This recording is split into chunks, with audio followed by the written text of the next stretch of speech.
शहर की शाम हल्की धुंध में डूबी हुई थी। रात्रि बस की खिड़की से बाहर देख रही थी, मगर उसका मन कहीं और अटका हुआ था।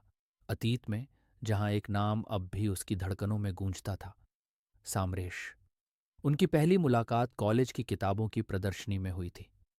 सामरेश गंभीर स्वभाव का लड़का था, हमेशा किताबों और लेखन में खोया रहता, जबकि रात्रि बिल्कुल विपरीत, चंचल, हंसमुख और जिद्दी।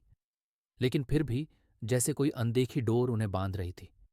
सामरेश अक्सर रात्रि के लिए कविताएं लिखता और रात्रि हंसते हुए कहती, तुम तो मेरे लिए शायर बन गए। मगर हर मोहब्बत आसान नहीं होती। सामरेश के परिवार वाले उसे विदेश भेजना चाहते थे, जबकि रात्रि चाहती थी कि वह यहीं कोलकाता की उन्हीं पुरानी गलियों में उसके साथ रहे।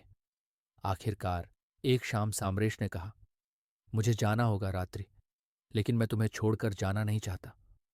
रात्रि की आंखें भर आईं, पर वह कुछ नहीं कह पाई। सामरेश ने उसका हाथ थाम कर कहा, अगर तुम कभी बुलाओगी तो मैं लौट आऊंगा। लेकिन रात्रि ने कभी नहीं बुलाया। आज 5 साल बाद वही शहर, वही पुराना किताबों का स्टॉल। सामरेश वापस आ चुका था, हाथ में एक पुरानी डायरी ली। दूर से खड़ी रात्रि उसे देख रही थी, आंखें नम हो गईं। हिम्मत जुटाकर वह धीरे धीरे उसके पास गई।